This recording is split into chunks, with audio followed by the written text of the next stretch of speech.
Well, hey, y'all. My name is William Lawson, and welcome back to the Saxophone Factory. I trust that you are well today. Let's see if we can do something about this. I don't know. Maybe. There you go. Anyway, just gotta do what you used to. We did a video on blues changes, and we did a simple B flat blues, which is actually our G blues, right? Because in order to find out from the concert key to our key, we just walk it down 3 half steps, and now we are in our key. And I started talking about making sure that we know what chord we're on, so we could hear it, and that we have a chance of playing the right note, or at least the root note. And we did a little bit of root note playing, and we did a little bit of root note rhythm playing. Now on this video, we're going to go just a step farther to root note and another note playing. So if we start on the root note of our B flat blues, which is our G blues, I'm going to introduce one note per chord other than the root note to sort of give us a little bit of freedom and a little bit of creativity. Instead of just doing a rhythm on one note, we're going to actually pick 2 notes. So in the blues scale, what I would do, I would look at it and go, okay, so the first chord is G, or G7. Let's play the G and an A, back and forth.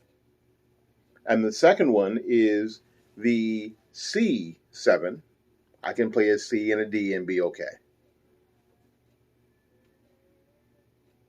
And the same thing when we get to the second line in the in the setup changes, the C7 again, and then we have the E diminished, which is our C sharp.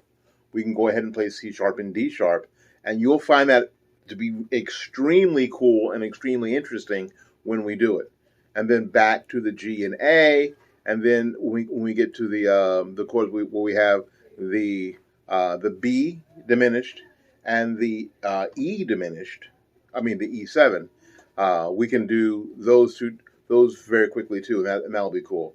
Then down to the third row where we have the A minor, we'll just go to B, and then the D7, we'll go from D to E, and then back to the G and the E and the A and the D. Things we've already done before. So we're going to, let's see if I can get to this over here, get the band going. And we're going to go ahead and try that. If I make an error, I have to do it again. But hopefully I won't make an error. I'm just going to play 2 notes in the chord. So, for instance, before I start the band, when I see the first chord symbol, the G7,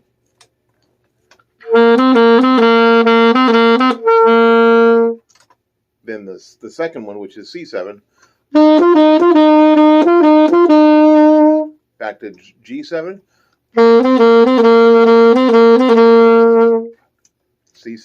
C7, C sharp diminished, then G7, and then the D,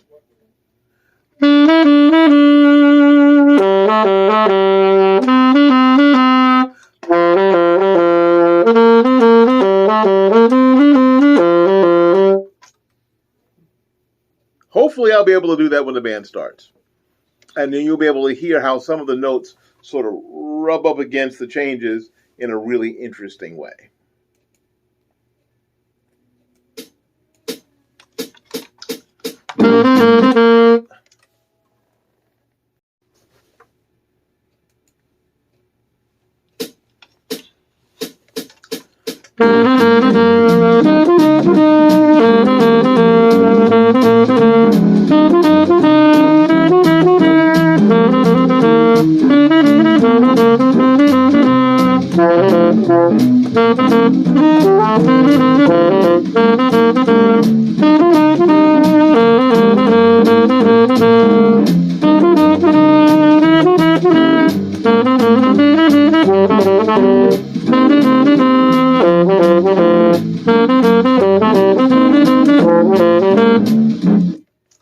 second time went better than the first time. But you can see how that diminished chord, that C sharp and D sharp, sort of rub against that chord change, and it's nice.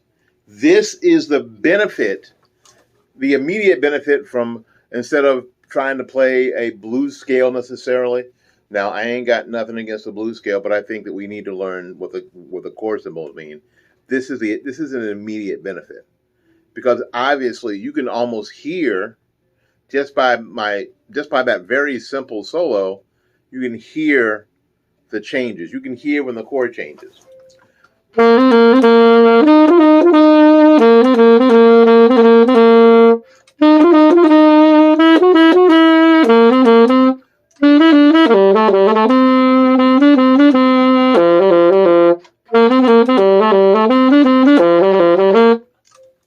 You can almost hear it, can't you? That's the benefit of reading chord changes instead of trying to figure out some overarching thing. Now, if you can do both at the same time, then your solos are going to be a lot more interesting, a lot faster.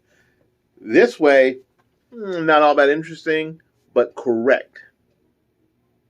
And we said this in the last video. Playing wrong notes in solos sort of siphon out all the confidence, and then we have people who don't want to do it, right?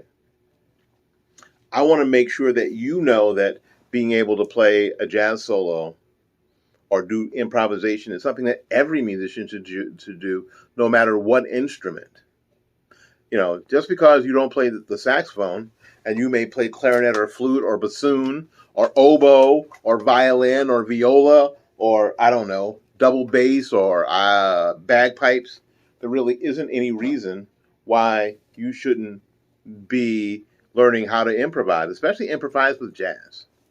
Especially improvise in jazz when we're talking about something as simple as a B-flat blues. I think that this idea sparks creativity. Remember, all the trills and gruppettos and turns and all the things that we see in classical music, what we're going to call classical music, were all improvisation at some point. So we should all be able to improvise on no matter what instrument we play. It hurts my heart when I hear of my flute students saying that they wanted to play in the jazz band, but their director told them, there's no flutes in jazz. And they're just surprised all to be damned that when you play jazz on flute, they're like, my band director told me that nobody could do that. A lot of people do that. Hubert Laws, a lot better than Willie Lawson for sure, but let me give you an example.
So there is no such thing.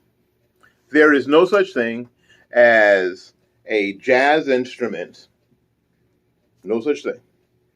Jazz is a style of music that can be played on a lot of instruments. The theory behind playing the jazz stuff and the methodology that I used, and I expanded on that obviously, but you can use all the time. Now, here's what I need you to do. I need you to work on the methods, and then I need you to have fun with it. I need you to play as much as possible. I need you to play with these tracks as much as possible. Because no one is trying to give you a check for playing right now. So that's great. That puts you in a place where you have ultimate freedom. Ultimate freedom to make mistakes. To sound bad. And it's fine. It's fine. No matter what instrument you play, whether you play flute, clarinet, violin, I don't know what you play, guitar. A lot of people who are subscribing to the channel are playing all sorts of stuff, and that's cool. Piano, whatever. Find some tracks on the YouTube or wherever and play. Learn some songs and play. Because we know it's fun. The better you get, the more fun it is. All right, we got to get out of here. Make room for somebody else. So until we see you again, go out there and keep playing. Appreciate you. Love you. See you soon.